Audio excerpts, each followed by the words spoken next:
एक कीर्तन है जिसे बताया गया है, वैष्णवेर गुण गान करीले जीवेर प्राण, सुनी सती साधु गुरु मुखे।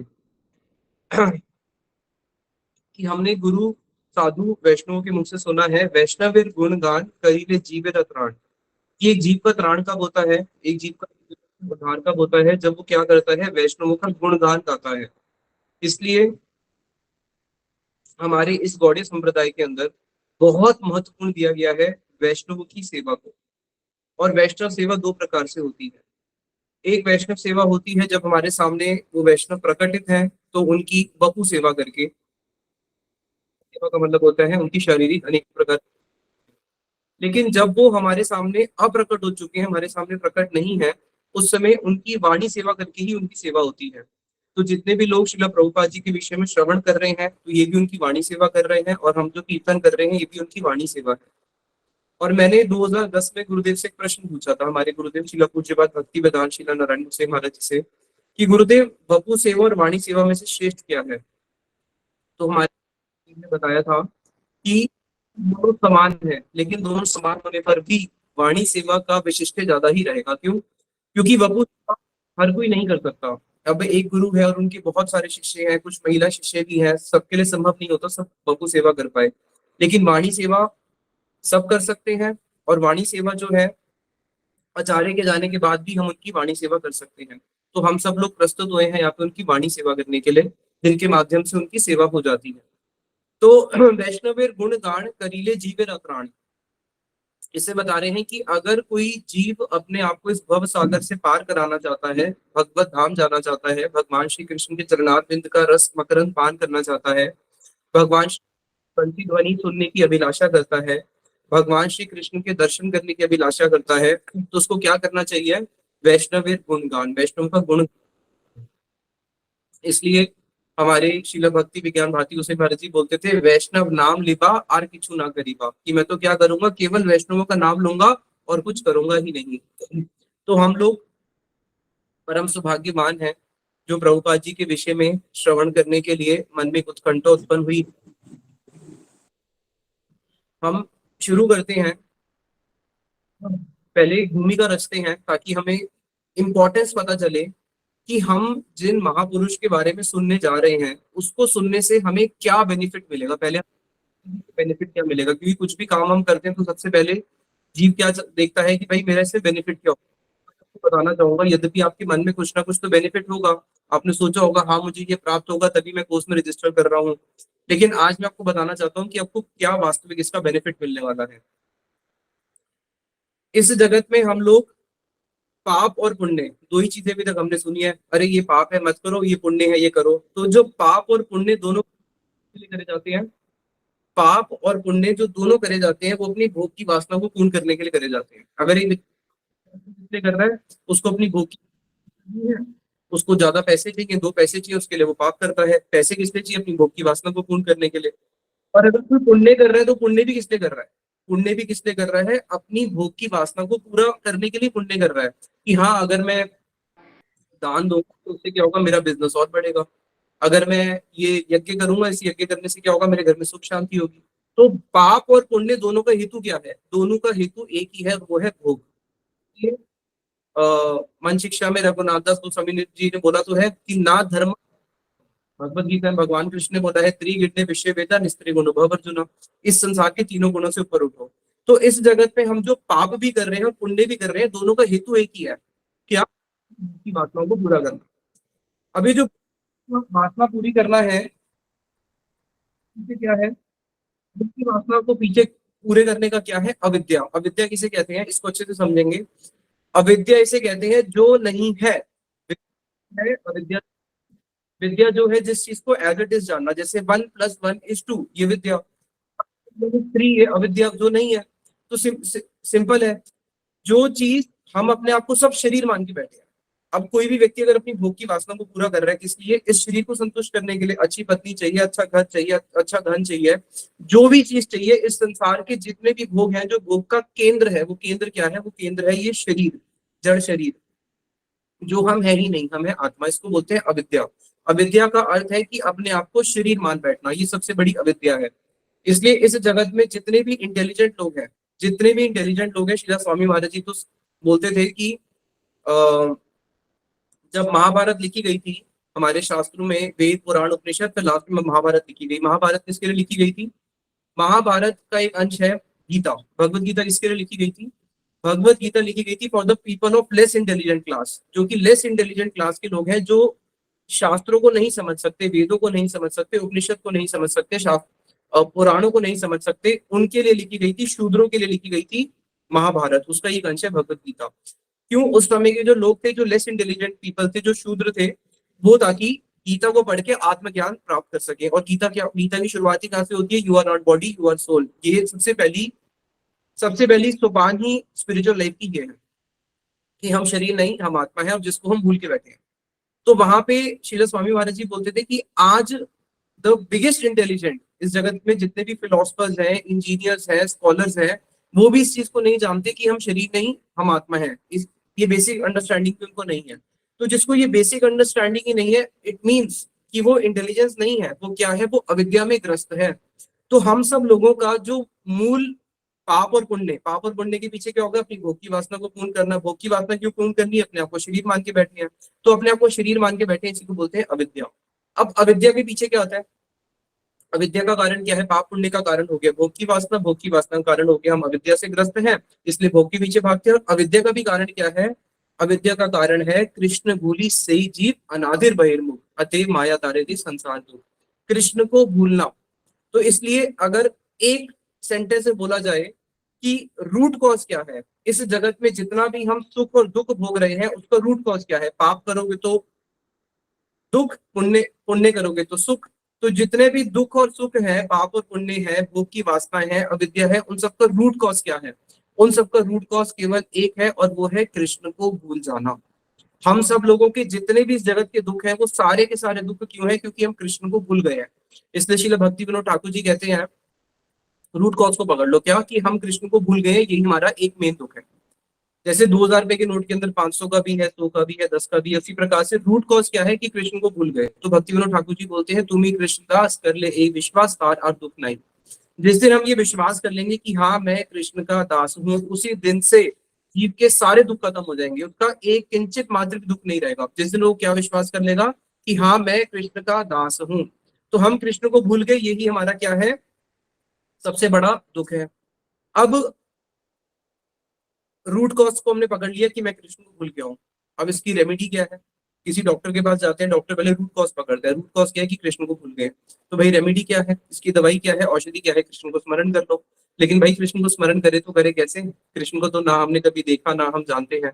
तो उसमें ही श्रीमद भागवत में बताया गया है, अस्मृति अविस्मृति कृष्ण पदार विंदेर शिनोति अभद्राणी, कि अगर कोई जीव कृष्ण को स्मरण करता है, उनके पदार्थ का स्मरण करता है, शिनोति अभद्राणी, उसके जितने भी अभद्राणी, उसके जितने भी अमंगल है, उसके जीव के जितने भी अमंगल है, दुख है, क्लेश है, अविद्या है, ताप है, वो सारे के सारे शिनोती खत्म होना शुरू हो जाते हैं। क्यों?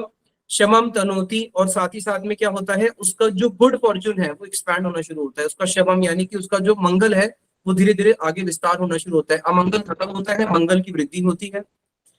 सत्वस्य शुद्धिम, और उसका जो हृदय है वो शुद्ध हो जाता है। परमात्म भक्तिम, भगवान के चरणों में भक्ति होती है।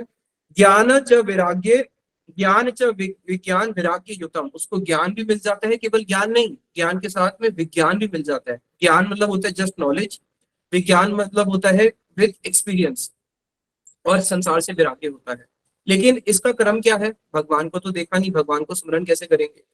भगवान को स्मरण करना बहुत कठिन। एक बद्ध जीव भगवान को स्मरण नहीं कर सकता, बहुत कठिन। अर्जुन ने भी भगवान के सामने बोल दिया था, चंचता में मना कृष्ण द्वापर युग में भी तो कलयुग है। एक जीव भगवान को स्मरण करना उसके लिए बहुत ही बहुत कठिन। तो सरल उपाय क्या है? भगवान क्या करते हैं? भगवान के ही प्रतिनिधि आचार्य माम विजान्यान ना वमन ये परिचित, कि भगवान कृष्ण कहते हैं आचार्य माम विजान्यान। ये जो आचार्य हैं, शिला भक्ति वेदांत स्वामी महाराज जी और भक्ति वेदांत हमारे जितने भी गुरु वर्ग हुए हैं, भक्ति सिद्धांत सरस्वती ठाकुर प्रभुपाद, भक्ति वेदांत श्री नारायण गोसाई महाराज, शिला भक्ति विनोद ठाकुर, जितने भी आचार्य हुए हैं, इनको क्या जानो? भगवान कृष्ण कहते हैं आचार्य माम विजान्यान ना वमन ये परिचित ना मरते बुद्धि सूयत सर्वदेव मय गुरु। कभी भी उनके प्रति मरते बुद्धि मत रखना। अरे हमारी भी दो आंखें, इनकी भी दो आंखें, हम भी बूढ़े होते हैं, भी बूढ़े हो रहे हैं, हम भी बुढ़ापे में हमारे दांत गिर जाते हैं, इनके भी दांत गिर गए, बुढ़ापे में हमारे बाल सफेद होते हैं, इनके बाल सफेद हो रहे हैं। नहीं, भगवान कहते हैं अचारे माम विजानियन, उन अचारे को मेरा ही रूप जानो। और उन अचारे को जब हम भगवान कृष्ण की ही वो एक्सपेंशन है, वो कौन है बोलते हैं, श्री कृष्ण कृपा मूर्ति। वो कौन है, हिज डिवाइन ग्रेस। भगवान कृष्ण की कृपा जब एक मूर्ति का रूप लेती है तो वो आचार्य के रूप में हम जैसे जीवों के सामने प्रकट होती है, और हमारे साथ एक लौकिक सद्बंधु संबंध रखती है। लौकिक सद्बंधु यानी कि अरे तुम कैसे हो, तुम ठीक हो, और तुम्हारे साथ हमारे घर की बातें करना, हमारे साथ जो लौकिक व्यवहार रखना, और उसके माध्यम से क्या करते हैं, हमारे साथ एक संबंध जोड़ लेते हैं। और उस संबंध के माध्यम से क्या होता है, कृष्ण के साथ संबंध जोड़ना बहुत मुश्किल, वैष्णव के साथ संबंध जोड़ना आसान। और उसके प्रभाव से क्या होता है, फिर आगे बताया कि जैसे ही हमारा वैष्णव के साथ संबंध होता है, उसी के साथ ही साथ में क्या होता है, संसार हमारा क्षीण होना शुरू होता है। जिस कीर्तन में आता है कि वैष्णव के साथ संबंध होते ही संसार संसार वासना कबे मोर हरि बे क्षीणा, हरि हरि सुविमल वैष्णवे रति उपजीवे वासना हरि क्षीणा। श्रील भक्तिविनोद ठाकुर जी बोलते हैं, सुविमल रति वैष्णवे उपजीवे वासना हरि क्षीणा। जैसे हमारा उन वैष्णवों के साथ प्रेम होना शुरू होता है, उसी के साथ ही साथ में संसार का बंधन खत्म होना शुरू होता है, और वो प्रेम ऑटोमेटिकली, क्योंकि वो कृष्ण की एक्सपेंशन है, वो प्रेम अपने आप ही कृष्ण में चले जाता है। तो अब हमें अगर कृष्ण से अपने आप को कनेक्ट करना है, तो कनेक्ट करने का साधन कौन है, बीच में साधन और साध्य दोनों ही, वो कौन है, वो है वैष्णव जन। उनके माध्यम से ही हम लोग भगवान से कनेक्ट हो पाते हैं। तो अब हम जब वैष्णव की जीवनी की चर्चा करते हैं, और इस संसार में अगर हम किसी भौतिक व्यक्ति की जीवनी की चर्चा करते हैं, किसी मंत्री की या किसी प्रधानमंत्री की, या फिर किसी स्कॉलर की, किसी रिसर्चर की, किसी साइंटिस्ट की, उसमें बहुत अंतर। जब हम भगवान के भक्तों की चर्चा करते हैं, तो वो कृष्ण की ही एक्सपेंशन है। उनकी चर्चा करने से क्या होगा, संसार की वासना खत्म होगी, भगवान को जो हम भूल चुके हैं, भगवान की वापस पुनः स्मृति होगी, भगवान की पुनः स्मृति होगी, संसार का बंधन नाश होगा, सारे दुख खत्म होंगे, जीव का मंगल होगा, भगवान के चरणों में उसकी भक्ति होगी, उसको ज्ञान भी प्राप्त होगा, उसको विज्ञान भी प्राप्त होगा, साथ में वैराग्य भी प्राप्त होगा। लेकिन वही अगर हम संसार की चर्चा करते हैं, तो संसार की चर्चा को श्रवण करने से क्या होता है, संसार की चर्चा को श्रवण करने से इसका उल्टा होगा, भगवान को और भूलते रहेंगे, संसार का और स्मरण होता रहेगा, अमंगल का ही विस्तार होता रहेगा, जो थोड़ा बहुत जीव का मंगल हो रहा था वो भी क्षीण होता रहेगा। इसलिए हमारे गुरुवरों ने हमेशा क्या बोला है कि जब भी चर्चा करनी है, किसकी करनी है, भगवत चर्चा या फिर भगवान के भक्तों की चर्चा, उसी से ही जीव का मंगल होता है। तो हम लोग इस मंगल के पथ पे आगे बढ़ते हैं। शिला भक्ति वेदांत स्वामी महाराज जी की जीवनी की को आरंभ करते हुए, अब किसी भी आचार्य की जीवनी को जब हम श्रवण करने जाते हैं, तो उसमें बहुत सारे पहलू होते हैं। पहला पहलू, जब तक उन्होंने अपनी आचार्य लीला प्रकट नहीं करी है, उनका जो पूर्व आश्रम है, उसके बाद जब उन्होंने अपनी आचार्य लीला को प्रकट किया, उसके बाद की स्थिति। अब दोनों में से जीव के लिए ज्यादा मंगलदायक कौन सी है, जैसे इसको समझेंगे, हमारे परम गुरुदेव श्रील भक्ति प्रज्ञान केशव गोस्वामी महाराज जी एक उदाहरण देते थे। भगवान कृष्ण को इस जगत में सब लोग जानते हैं, मुसलमान से भी पूछो, हाँ हाँ भगवान कृष्ण वही तो जो गोपियों के साथ रास रचाया था, अरे वही कृष्ण तो है जो मथुरा में जेल में प्रकट हुआ था, अरे वही तो कृष्ण है ना जिसने गोवर्धन उठाया था। भारत में कौन सा ऐसा व्यक्ति है जिसको नहीं पता कि कृष्ण ने गोवर्धन उठाया था, या ऐसा कौन सा व्यक्ति है जिसको नहीं पता कि राम जी ने राम सेतु बांधा था। तो भगवान की भी अगर हम जब चर्चा करने जाते हैं, तो दो पहलू है, इसको अच्छे से समझना। एक है उनकी अलौकिक घटनाएं, जैसे भगवान कृष्ण का गोवर्धन को उठा लेना, छोटी सी उम्र में पूतना को मार देना, द्वारका नगरी जाके रातों रात बसा लेना, अलौकिक घटनाएं। दूसरा है भगवान श्री कृष्ण की भगवत गीता की शिक्षाएं। अब किसी से पूछो भगवान ने भगवत गीता बोली, हाँ हमें पता है भगवान ने अर्जुन को भगवत गीता बोली महाभारत युद्ध में, उन्होंने वहां पे तो इतना बड़ा विराट रूप भी दिखाया था अर्जुन को, सबको पता है। लेकिन गीता में क्या बोला, ये शायद ही कोई जानता होगा, नहीं जानते होंगे। तो भगवान की जब हम जीवनी में देखते हैं, दो चीजें, एक उनकी अलौकिक जो उनकी लीलाएं हैं, अपराकृत लीलाएं, दूसरा उनकी शिक्षाएं। तो जीव का कल्याण किससे होता है, जीव का कल्याण, महत्व कल्याण, उसका ज्यादा बृहद कल्याण किससे होता है, उनकी शिक्षाओं का अनुशीलन करने से। तो हम भी इस कोर्स के अंदर जब शीला स्वामी महाराज जी की जीवनी की चर्चा करेंगे, तो शीला स्वामी महाराज जी की जीवनी में हजारों, हजारों क्या, काउंटलेस ऐसी बहुत सारे पास टाइम्स है, जो कि एक भौतिक व्यक्ति के लिए संभव नहीं है, अलौकिक पास टाइम्स है। हाँ, वो पास टाइम बहुत अच्छे हैं, उससे एक श्रद्धा उत्पन्न होती है, लेकिन उससे भी ज्यादा महत्वपूर्ण क्या है, उनकी शिक्षाएं। उनकी शिक्षाओं का अनुशीलन करने से हम वास्तविक में श्रील प्रभुपाद जी को जान सकते हैं कि वो कौन है। तो हम लोग इस कोर्स के अंदर दो पहलुओं को टच करेंगे। एक तो उनकी जीवनी की, जो उनकी लीलाएं हैं, जो उनके पास टाइम्स हैं, उसमें भी जो उनकी अलौकिक पास टाइम्स है, और सेकंड जो उनकी शिक्षाएं हैं। उनकी शिक्षाओं के माध्यम से हम उनको ज्यादा अच्छे से जान पाएंगे, ना कि केवल उनकी अलौकिक घटनाओं से। जैसे अब विश्व में सबको पता है कि वो 100 अपने हाथ में 40 रुपए लेके गए और विदेश में जाके उन्होंने पूरे विश्व में प्रचार करके 108 मंदिर बना दिए, जो कि बहुत ही अनकॉमन है, बहुत ही कॉमन है, बहुत ही यूनिक है। ऐसा कोई किसी भी आज तक आचार्य ने नहीं किया कि 40 रुपए लेके जाके पूरे विश्व में 108 मंदिर बना दे। ये बहुत ही एक यूनिक उनकी आचार्यशिप है। लेकिन उसके अंदर जो शिक्षाएं हैं, उन शिक्षाओं को जब तक कोई अनुशीलन नहीं करेगा, वो शीला प्रभुपाद जी के हृदय को नहीं जान सकता। तो हम शीला प्रभुपाद जी के हृदय को जानना चाहते हैं कि वो अपने हृदय का धन जो इस जगत में लेके देने के लिए आए थे, वो धन क्या है। हम उसको लक्ष्य करते हुए इस कोर्स में आगे बढ़ेंगे। तो हम स्टार्ट करते हैं। सबसे पहले आज इस क्लास में हम उनकी किस प्रकार से उनका जन्म होता है, उनकी जो चाइल्डहुड पास टाइम्स है, उसके ऊपर हम श्रवण करेंगे। 1 सितंबर 1896 नंद उत्सव का दिन। उससे एक दिन पहले 30 अगस्त 1896 पूरा का पूरा जो भारत है वो जन्माष्टमी को बना रहा था। उस समय जो हमारा देश है वो ब्रिटिश के गुलाम थे हम लोग। ब्रिटिश ईस्ट इंडिया कंपनी ने भारत में अपना राज्य फैलाया हुआ था, और उस समय ब्रिटिशर्स के कंट्रोल में रहते हुए भी जन्माष्टमी एक ऐसा अवसर था कि बंगाल के अंदर हिंदू तो कहना ही क्या, मुसलमान तो कहना ही क्या, उस समय जो ब्रिटिशर्स थे वो भी उस जन्माष्टमी के उत्सव में भाग लेते थे। उस समय जो हिंदू मुसलमान थे, बंगाल का उस समय डिवीजन नहीं हुआ था, एक साथ मिलकर रहते थे, और भगवान कृष्ण का जन्म उत्सव पूरे बंगाल में बहुत धूमधाम से मनाया जाता था। और इनके जो पिताजी थे, गौर मोहन दे, वो एक वैष्णव परिवार से ही थे। इनका जो पूरा फैमिली लीनेज है वो पूरा एक वैष्णव परिवार से था। और इनके परिवार में एक राधा कृष्ण का मंदिर था, और उस राधा कृष्ण का मंदिर वो 150 साल पुराना मंदिर था, जहाँ पे 150 साल से इनके पूरे परिवार में दादा पर दादा से वो कृष्ण की सेवा चली हुई आ रही थी। तो 1 सितंबर 1896 बड़े धूमधाम से नंद उत्सव मना रहे हैं। और उसी नंद उत्सव के दिन खुशखबरी मिलती है कि जन्म हुआ है किनका, अभय चरणार। अभय चरण मतलब शिला प्रभुपाद जी का जब जन्म हुआ, तो नंद उत्सव के दिन जन्म होने के कारण इनके जो मामा जी लगते थे, अंकल लगते थे, उन्होंने क्या देखा, अरे इनका तो नंद उत्सव के दिन जन्म हुआ है, तो इसके इनका नाम हम क्या करते हैं, नंदू लाल रख देते हैं। तो उनको प्रेम से नंदू लाल बोलना शुरू कर दिया। और इनके जो पिताजी थे, इनके पिताजी ने इनका नाम दिया अभय चरण। क्यों, भगवान कृष्ण के चरण कैसे हैं, अभय हैं, तो जो सबको अभय प्रदान करते हैं। इस जगत में सबसे बड़ा भय क्या है, इस जगत में सबसे बड़ा भय है, भगवत गीता में भगवान बताते हैं, जन्म, मृत्यु, जरा और व्याधि। और भगवान कृष्ण ने क्या किया, जो भी भगवान के चरणों में आश्रय लेता है, भगवान उसको क्या करते हैं, अभय प्रदान करते हैं। तो भगवान के चरण कैसे हैं, अभय चरण। तो भगवान के चरणों को प्राप्त करने का साधन क्या है, अभी स्टार्टिंग में बताया कि भगवान के चरणों को प्राप्त करने का साधन क्या है, वैष्णव। वैष्णवों के माध्यम से भगवान के चरणों को प्राप्त कर सकते हैं, इसलिए उनका नाम क्या दिया, अभय चरण। अभय चरण का अर्थ हुआ कि भगवान के चरणों का आश्रय लेना है तो क्या करो, इनके पास आ जाओ। इनके पास आ जाओगे तो अपने आप कहाँ पहुंच जाओगे, अभय चरण में पहुंच ही जाओगे, जो कि भगवान श्री कृष्ण के चरण कमल है। इनका नाम हुआ अभय चरण। और इनके जन्म, जब जहाँ पे श्रील स्वामी महाराज जी का जन्म हुआ, वहीं पे ही पास में एक गंगा नदी बहती थी।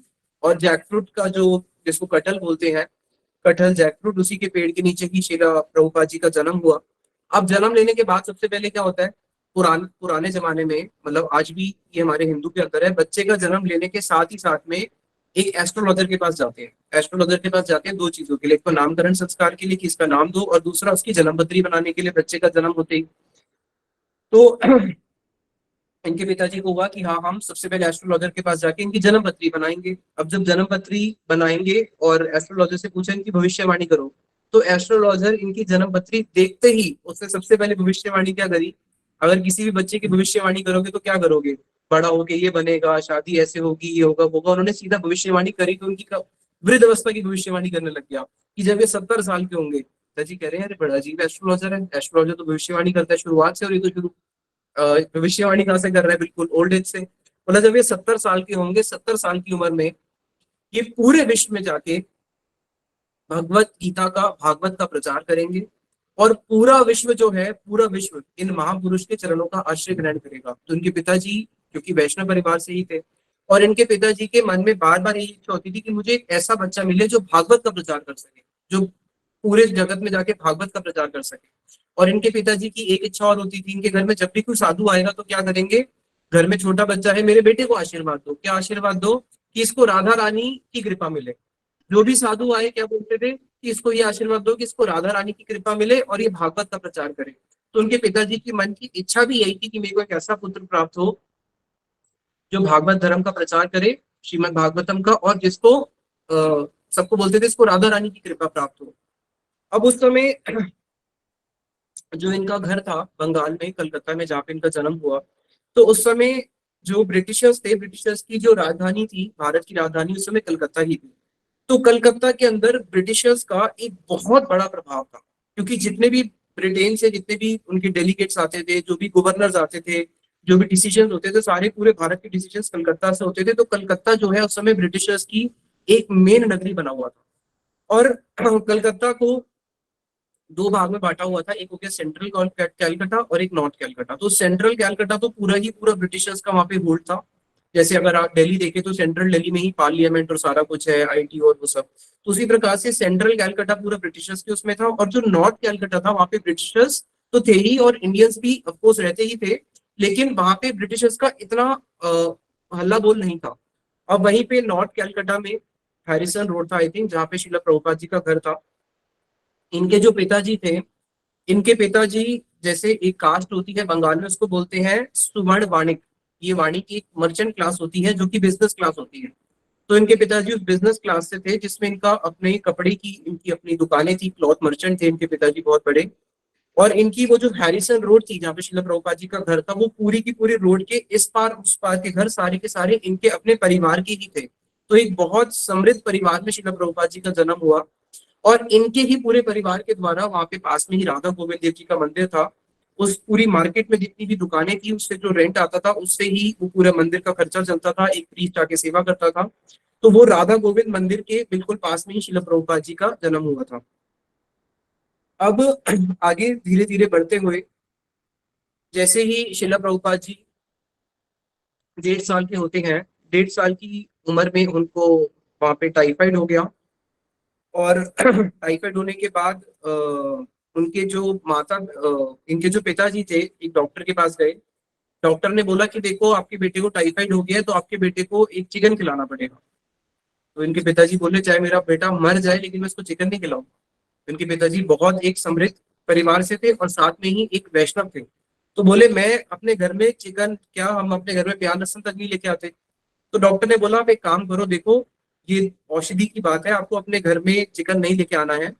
मैं अपने ही घर में चिकन बना के लेके आऊंगा और आपके बेटे को खिला दूंगा, उससे उसका टाइफाइड ठीक हो जाएगा। उसको उनके पिताजी को बहुत समझाया गया, और भी चाचा काका ने समझाया कि हमारे घर में थोड़ी ना लेके आ रहे हैं, औषधि में तो पता नहीं क्या क्या मिला होता है, कुछ नहीं होता, बाहर से तो बना के लेके आ रहे हैं। अभी बेटे की उम्र कितनी है? केवल 1.5 साल। पिताजी जैसे जैसे मान गए। अब डॉक्टर अपने घर से चिकन बना के लेके आया, और जैसे ही औषधि के रूप में अभय जगन्नाथ जी के मुंह में डालना शुरू किया, 1.5 साल का बच्चा है, वो क्या करता है, उल्टी कर देता है, बार बार उल्टी कर देता है। डॉक्टर ने देखा भाई ये तो बड़ा अजीब है कि ये इसके तो मुंह में जाता ही नहीं है। तो पिताजी बोल दिए कि नहीं नहीं इसके मुंह में नहीं जाएगा, इसको कुछ और करो। डॉक्टर भी समझ गया हाँ कि कोई और ही औषधि देखनी पड़ेगी। तो बचपन से ही शिला प्रभुपाद जी ने दिखाना शुरू किया कि कैसे वो एक महापुरुष थे। उसके बाद जैसे ही वो 4 साल के होते हैं 4 साल के हुए तो वहां पे पूरे कलकत्ता में प्लेग फैल गया। जब पूरे कलकत्ता में प्लेग फैल गया, लोग कलकत्ता छोड़ छोड़ के भाग भाग के जाने लगे, हर गली गली में कोई ना कोई रोज मर रहा है।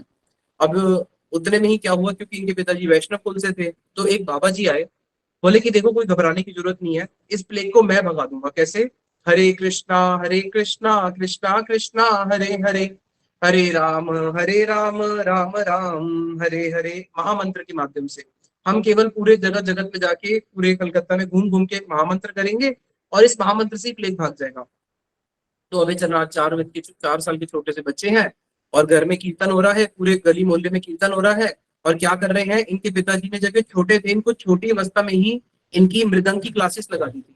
क्यों? क्योंकि वो चाहते थे कि मेरा बेटा आगे जाके क्या करे, भागवत का प्रचार करे। अब जब इनके इतने छोटे छोटे हाथ में मृदंग की क्लास तो लगा दी, इनका हाथ जब, जो घर में मृदंग सिखाने के लिए आते हैं, बजाने के लिए जाते हैं, तो हाथ मृदंग तक पहुंचता ही नहीं है, क्योंकि छोटा सा बच्चा है, मृदंग तो इतना बड़ा, तो उसके हाथ दोनों साइड तक पहुंचते ही नहीं है। पहुंच भी जाते हैं तो हाथ और आगे भी करना पड़ेगा, इतना थोड़ा ना कर सकते हैं, बच्चे के छोटे छोटे हाथ है। लेकिन तब भी बचपन से इनको मृदंग के लिए लगा दिया था।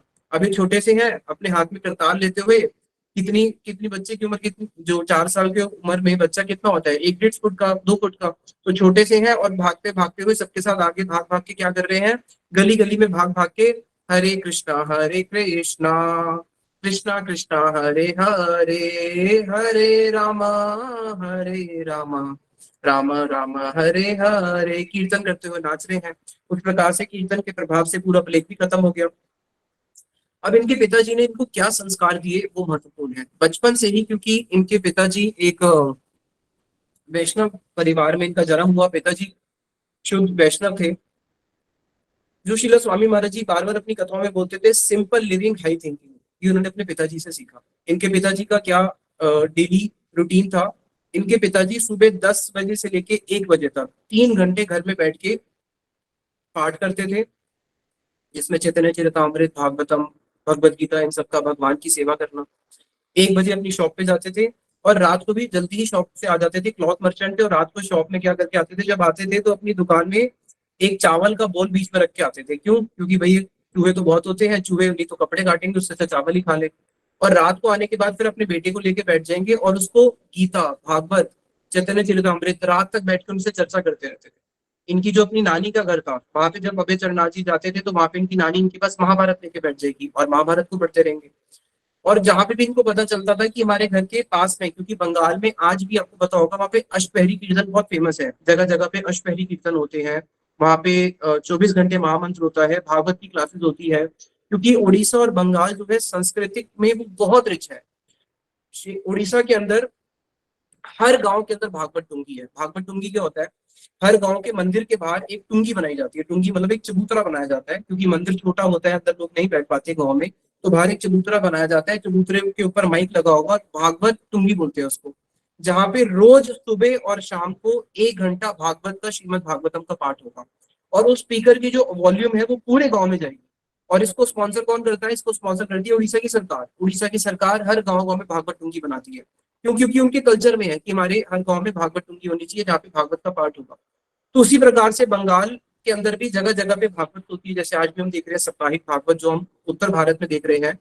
तो उसी प्रकार से जहां जहां पे भी भागवत होगी, चैतन्य चरितमृत होगी, इनके पिताजी क्या करेंगे, छोटे से इनको कंधे पे उठाया, 2 किलोमीटर, 4 किलोमीटर, 5 किलोमीटर, जहां जहाँ पे भी होगी गाँव आसपास में जाएंगे, और वहां पे दोनों जाके पिताजी और बेटा भागवत को, चैतन्य चरितमृत को, गीता को श्रवण करके आएंगे। तो बचपन से ही इनके पिताजी ने इनको ऐसे संस्कार दिए थे, और इनकी इतनी रुचि थी कि ये भी अपने पिताजी के साथ जा जाके उन कथाओं को श्रवण करते थे। जैसे हमारे गुरुदेव का वर्णन आता है, हमारे गुरुदेव श्रील भक्ति वेदांत पूज्यपाद नारायण गोसाई महाराज जी, 5 साल की उम्र के अंदर हमारे गुरुदेव को पूरी की पूरी रामचरितमानस कंठस्थ हो गई थी। क्यों? क्योंकि बचपन से ही रामचरितमानस सुनते हुए आ रहे थे। जहां पे भी पता चलता था कि कोई पाठ हो रहा है, पिताजी को पकड़ लेंगे, पिताजी वहां पे पाठ हो रहा है, मुझे लिखे जाओ, मुझे सुनना है। तो हम गुरुदेव, हमारे पिताजी, गुरुदेव के पिताजी उनको कंधे को उठा के लेके जाते थे, और रात रात तक वापस आते थे सुन के भागवत के, रामायण की चर्चाओं को। उसी प्रकार से इनके बचपन में ही ऐसे संस्कार बने, रात को रोज पिताजी से भागवत सुनते हैं, और जहाँ पे भी पता चलता है आसपास में कोई भागवत या चैतन्य चरितमृत का कोई वक्ता है, वहां पे जाके कथा को सुनेंगे। अब इनकी जो माता जी थी, इनकी, और जब भी कथा सुनने जाएंगे वहां पे भी साधु को क्या बोलेंगे, साधु को बोलेंगे, देखो मेरे बेटे को आशीर्वाद दो कि ये राधा रानी की इसको कृपा मिले, जहाँ पे भी जाएंगे राधा रानी की कृपा मिले। अब इनके जो माता जी थी, इनकी माता जी की प्रबल इच्छा थी कि, क्योंकि उस समय पूरा जो भारत है वो ब्रिटिश के कंट्रोल में था, तो इनकी माता जी की इच्छा थी कि मेरा बेटा बड़े होकर ब्रिटिश लॉयर बने, क्योंकि लॉयर का बहुत सम्मान होता था, तो ये ब्रिटिश लॉयर बने। तो जब इनके पिताजी बोलते थे कि नहीं, मुझे इसका पैसा नहीं चाहिए, बोलते थे मुझे इसका पैसा नहीं चाहिए, शिला स्वामी महाराज जी बताते हैं कि जब हम छोटे थे, हमारे पिताजी, स्वामी महाराज जी की अपनी ऑटोबायोग्राफी में उन्होंने बताया था कि जब मैं छोटा था तो हमारे पिताजी की इनकम होती थी 250 रुपए, और 250 रुपए के अंदर पूरा घर बहुत अच्छे से चलता था। हमारे घर में श्री गोस्वामी महाराज जी बहुत क्लियरली अपने शिष्यों को बताते थे, इतने किलो आम आते थे, इतने लीटर दूध आता था, कभी हमें किसी चीज की कमी नहीं हुई, सिंपल लिविंग, हाई थिंकिंग। तो इनके पिताजी को जब इनकी माँ ने बोला कि हम अपने बेटे को ब्रिटिश लॉयर बनाएंगे, तो बोले कि नहीं, मुझे इसका पैसा नहीं चाहिए, क्योंकि इनके पिताजी जो थे वो कभी भी ब्रिटिश के जो उस समय जो उनका रहन सहन था, उनके जो कपड़े थे, उनका जो पहनावा था, उनकी जो संस्कृति थी, वो कभी भी ये नहीं चाहते थे कि मेरा बेटा उनकी संस्कृति से प्रभावित हो। इसलिए हमेशा उन्होंने उनको गौड़िया सिद्धांत, गौड़िया विचारधारा इसी की तरफ ही रखते थे, और कभी भी अपने बेटे को उस और ब्रिटेन की तरफ या ब्रिटिश फिलोसफी की तरफ उसको नहीं जाने दिया। अब जो माता जी थी, माता जी भी बड़ी संस्कारी। माता जी क्या करती थी, ये एक रीति है बंगाल में जो कि व्रत से चली हुई आ रही है। यशोदा मैया जब भी कृष्ण सुबह गौचरण के लिए जाते हैं, तो यशोदा मैया कृष्ण को आशीर्वाद कैसे देती है? भगवान कृष्ण पूरे जगत को आशीर्वाद देते हैं, लेकिन भगवान को आशीर्वाद कौन देती है? यशोदा मैया। जब कृष्ण जाते हैं तो मैया उनके सर पे तो हाथ रखती है, और दूसरा आशीर्वाद कैसे देती है?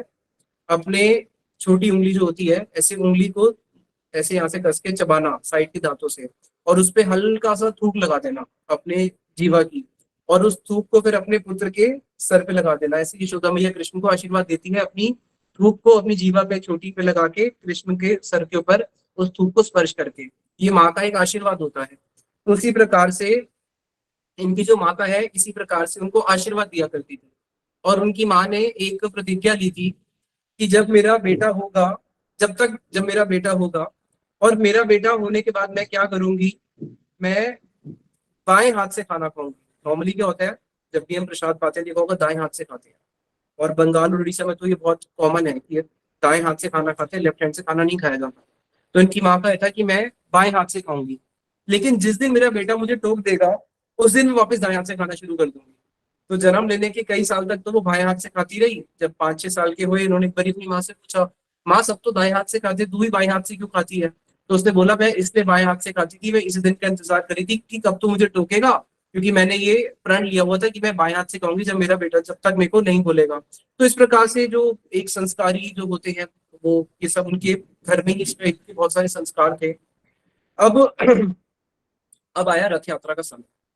जब रथ यात्रा का समय आया, तो इनके जो अपने घर के जो इनके इष्ट थे, राधा गोविंद देव जी, अ, जब शीला स्वामी महाराज, शीला अभय चरणार बिंद जी, जब छोटे से बालक थे, अब इनके घर में एक संस्कार था। संस्कार क्या था कि सुबह कोई भी भोजन करने से पहले मंदिर की पहले घंटी सुनेगा, फिर भोजन करेगा।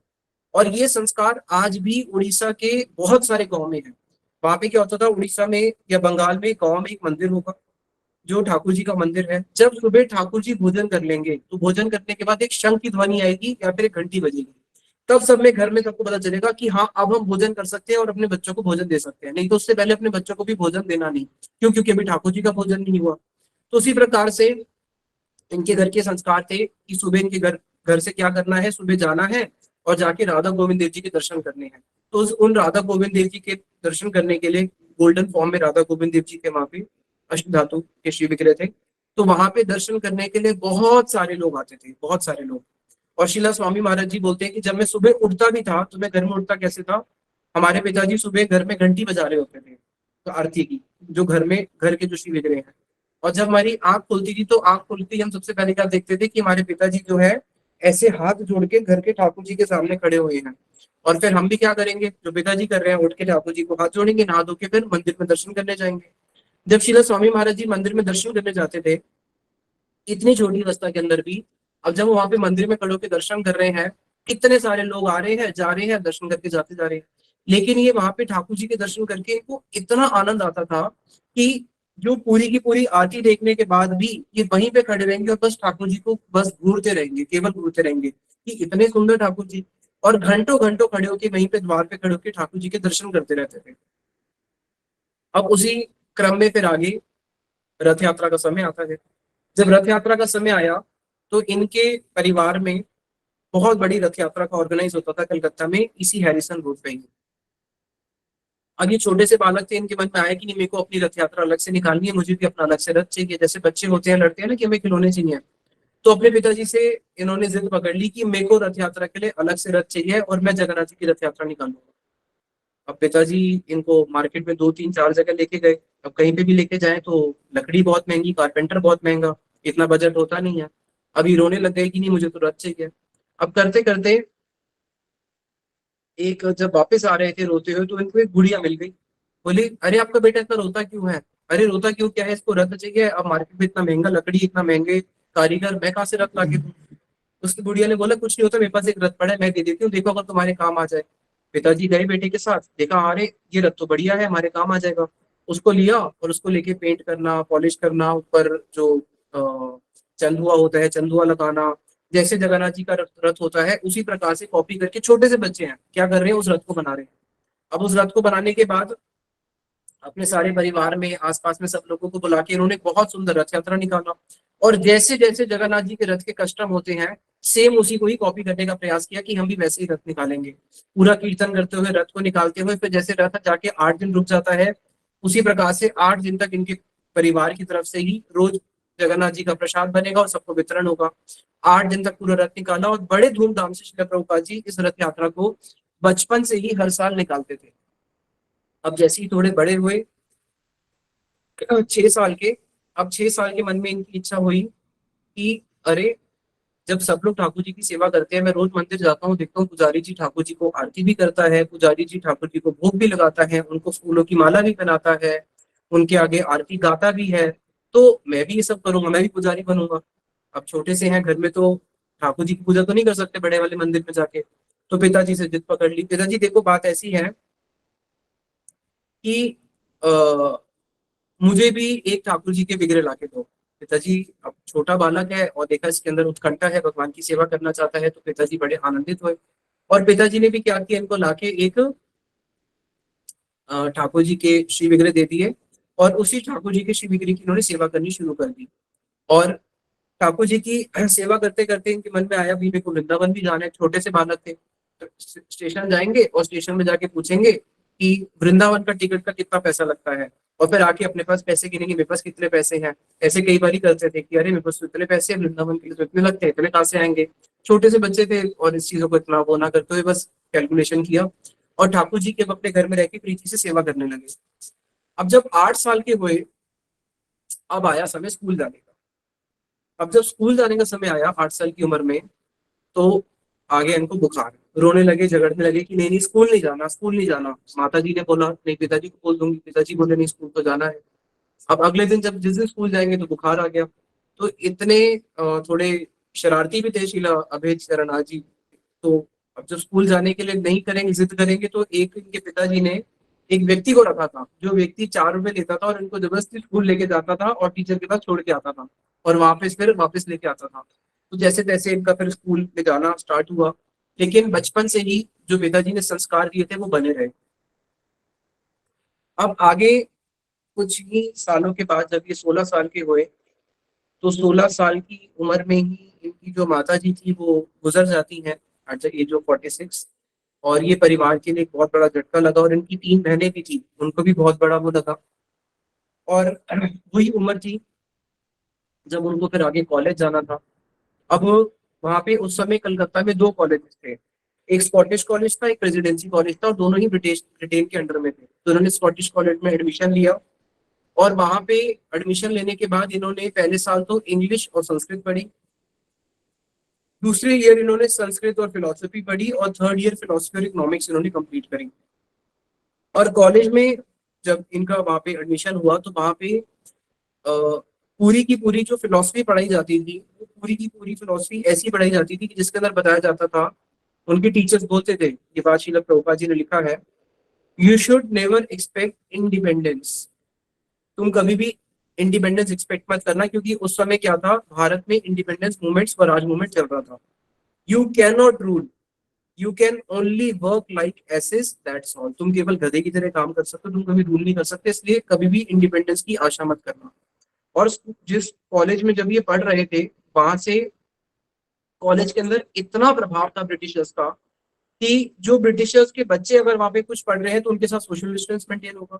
यहाँ तक कि जो फैकल्टी है, जो फैकल्टी इंडियन फैकल्टी है और जो ब्रिटिश फैकल्टी है, उनके अंदर भी क्या होगा, सोशल डिस्टेंस मेंटेन होगा। जो ब्रिटिशर्स फैकल्टी है उनको वहां पे ज्यादा प्रायोरिटी दी जाएगी, उनकी रूम्स अलग और इंडियन फैकल्टी के रूम्स भी अलग। वहां पे रहते हुए इन्होंने देखा कि किस प्रकार से हमारी संस्कृति को कितना दबाया जाता है। और इनको सारी वहां पे हुई वाली फिलोसफीज पढ़ाई जाती थी, उनकी जीवनी में कुछ ऐसी फिलोसफीज के नाम भी लिखे हैं। ऐसी बुक्स पढ़ाई जाती थी जिस बुक के अंदर ये बताया जाता था कि इंडिया की जो संस्कृति है वो बिल्कुल खराब है, और ब्रिटिशर्स ने ही आके इंडिया को सिखाया कि कैसे जिया जाता है, और इनकी जो संस्कृति और इनकी जो धार्मिक वैल्यूज है दे आर ऑल यूजलेस। तो इसलिए शीला स्वामी महाराज जी का कॉलेज में पढ़ते पढ़ते उनका जो इंटरेस्ट था वो नहीं रहा, लेकिन किसी प्रकार से उनको अपनी डिग्री पूरी करनी थी। Just for the sake of the degree वो वहां पे कॉलेज में रहे, और कॉलेज में रहते हुए उनको गांधी की मूवमेंट के बारे में पता चला। जब गांधी मूवमेंट के बारे में पता चला तो गांधी मूवमेंट से शिला प्रभुपाद जी बहुत प्रभावित हुए, और इवन जो सुभाष चंद्र बोस था वो उनका सीनियर था, उससे भी बहुत प्रभावित हुए, क्योंकि सुभाष चंद्र बोस जो है वो इंडिपेंडेंस के लिए उस समय अपनी मूवमेंट रच रहा था। लेकिन सबसे ज्यादा प्रभावित हुए वो गांधी की मूवमेंट से। क्यों? उन्होंने देखा अरे गांधी तो बिल्कुल साधु जैसा है, क्यों ऊपर कपड़े भी नहीं पहनता, बिल्कुल सिंपल लिविंग रहता है, तो साधु है। और ये अपने पास भगवत गीता रखता है, और ये साधु की पहचान है, साधु के पास गीता होती है। और हमेशा बातें भी कैसी करता है, राम धुन गाता है, भगवान का नाम गाता है, और देश की आजादी की बात करता है। और उस समय जो गांधी थे वो सारे बच्चों को, जो कॉलेज में पढ़ते थे, उन सब बच्चों को प्रेरित कर रहे थे कि तुम अपने कॉलेजेस छोड़ के मेरी मूवमेंट को ज्वाइन करो। तो गांधी की मूवमेंट से बहुत प्रभावित हुए श्रील प्रभुपाद जी एक पर्टिकुलर टाइम पे जब वो कॉलेज में थे। लेकिन गांधी की मूवमेंट और हमारी गौड़ीय मूवमेंट में बहुत फर्क है। एक बारी किसी एक व्यक्ति ने, शिला भक्ति देव माधव गोसाई महाराज जी, ये शिला स्वामी महाराज जी की ही गुरु भ्राता थे, उनको आके बोला कि आपकी मूवमेंट और गांधी की मूवमेंट तो मुझे एक लगती है। आप लोग भी जब कथा करना शुरू करते हो, कथा से पहले क्या करते हो, हरे कृष्ण महामंत्र करते हो, कथा के बाद भी हरे कृष्ण महामंत्र के ही कथा को विश्राम देते हो। और गांधी जी भी जहां पे भी जाते हैं तो पहले रामधुन गाते हैं, रामधुन के बाद अपनी स्पीच देते हैं, फिर रामधुन देके ही विश्राम देते हैं। आप भी गीता को मानते हो, वो भी गीता को मानते हैं, आप भी साधु स्वभाव के, वो भी साधु स्वभाव के। तो भक्ति देव माधव गोसाई महाराज जी ने बोला नहीं, हमारे और गांधी की मूवमेंट में जमीन आसमान का अंतर है। बोले कैसे? बोले कि गांधी गीता को मानते हैं, लेकिन उनके लिए गीता से बढ़कर क्या है, उनके लिए गीता से बढ़कर है अपना देश। वो ये बोलते थे कि अगर मुझे देश के लिए गीता बेचनी पड़े तो मैं बेचने को तैयार हूँ।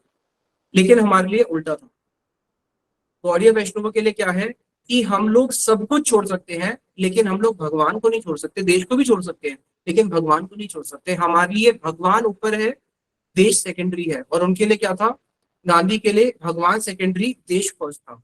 तो खैर उसको कभी हम आगे और एक्सपैंड करेंगे कि उसमें क्या फिलोसफी है। तो वहां पे एट दैट पर्टिकुलर मोमेंट वो गांधी की उससे थोड़े इन्फ्लुएंस हुए, और 1920 में उनकी बीए कंप्लीट होती है।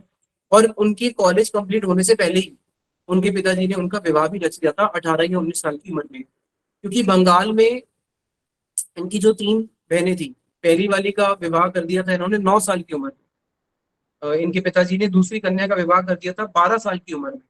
पहली का 9 में, दूसरी का 12 में, ये तो बहुत ज्यादा डिफरेंस हो गया।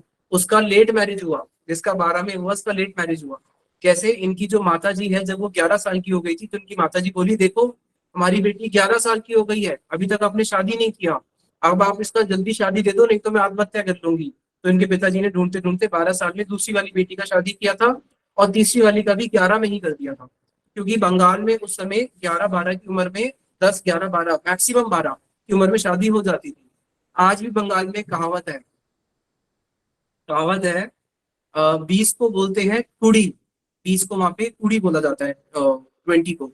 तो वहां पे एक कहावत है, अगर कोई लड़की 20 साल की हो गई, कुड़ी मतलब बूढ़ी, यानी कि वो बूढ़ी हो गई। तो मतलब आज भी वहां पे गांव में प्रचलन है 13-14 या 15 साल में शादी कर देते हैं। क्योंकि उसके पीछे शिला स्वामी महाराज जी रीजन बताते थे। शिला प्रभुपाद जी बोलते थे उसके पीछे एक बहुत बड़ा रीजन है कि जब वो मेच्योरिटी की एज पे आए, तो मेच्योरिटी की एज में आने के बाद कहीं वो एक्सप्लॉइट ना हो जाए, इसलिए उससे पहले ही उनकी शादी कर दी जाती थी। तो जब शिला स्वामी महाराज जी भी अपने कॉलेज के सेकेंड या थर्ड ईयर में थे, तो इनके पिताजी ने इनका भी शादी रख रख दिया। और इनका जो शादी किया, इस बात को बोलते थे शिला स्वामी महाराज जी की उस समय मेरे पिताजी ने मेरी जिनसे शादी करवाना चाहते थे, मैं उससे शादी नहीं करना चाहता था, और मैं जिनसे करना चाहता था उनसे पिताजी नहीं कराना चाहते थे। लेकिन हमारी संस्कृति में अपनी तो चलती नहीं थी, जो पिताजी बोलेंगे वही करना पड़ेगा।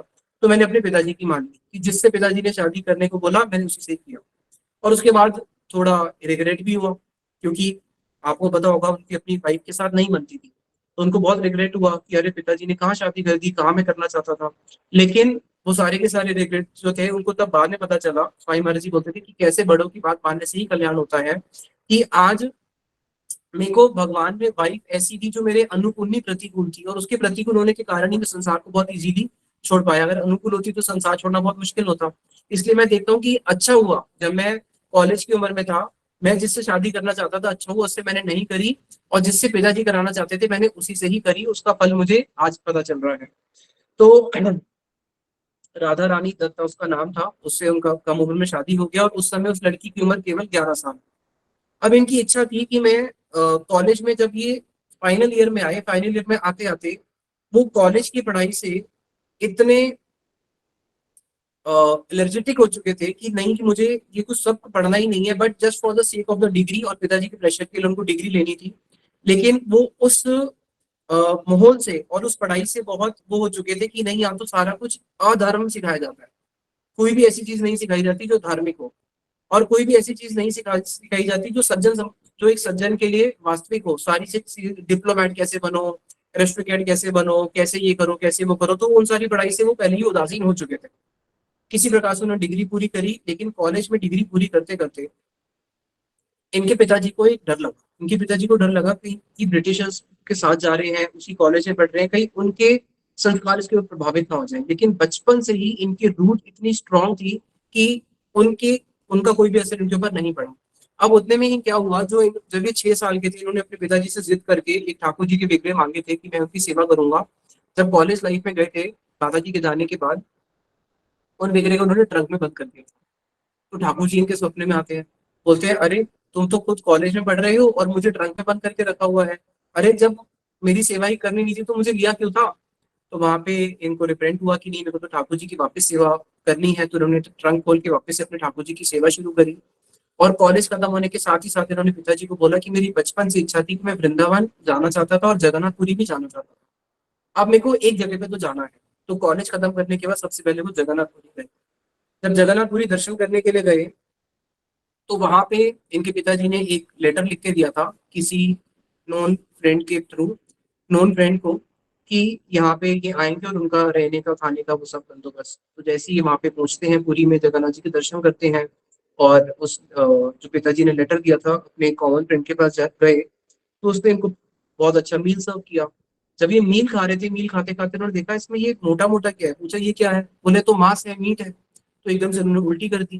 बोले ये मीट मुझे क्यों सर्व किया। बोले मुझे लगा कि हाँ आपको मीट सर्व करेंगे तो आप खुश होंगे, क्योंकि बंगाल में तो आपको पता है कि मीट बहुत प्रचलन में है। तो बोले अरे जगन्नाथपुरी में कोई एक्सपेक्ट भी कर सकता है कि कोई किसी को मीट सर्व करेगा।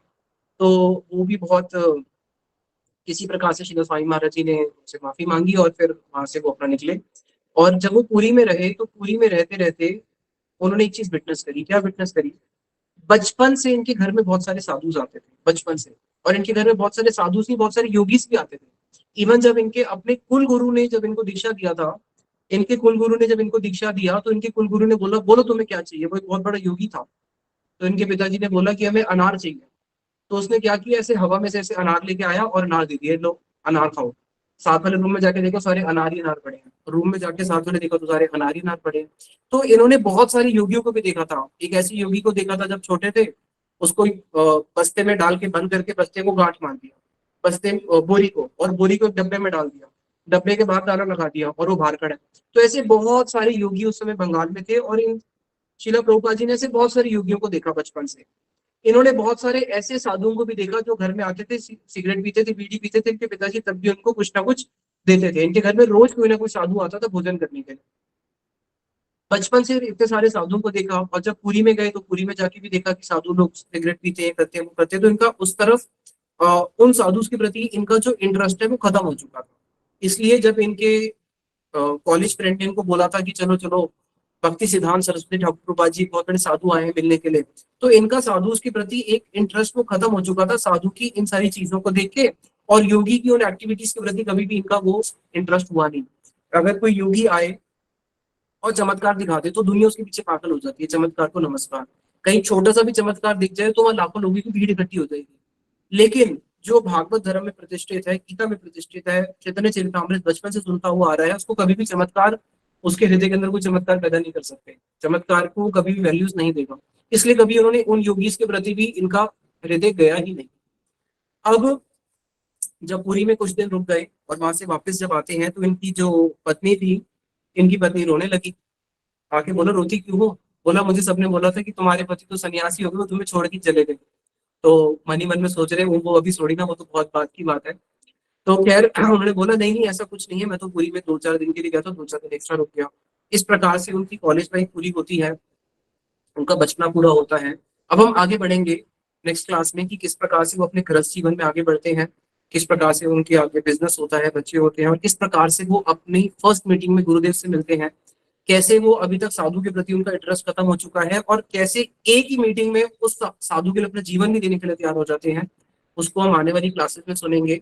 और फिर हम बहुत जल्दी आगे बढ़ना चाहते हैं, जिस प्रकार से उन्होंने अपना मूवमेंट स्टार्ट करा और उसमें उन्होंने जो जो शिक्षाएं दी हैं जो हमारे लिए बहुत महत्वपूर्ण है, उसको हम आने वाली क्लासेस में श्रवण करेंगे। अभी यही पे वाणी को विश्राम देते हैं। निताई गौर प्रेमानंदे, हरि हरि बोल।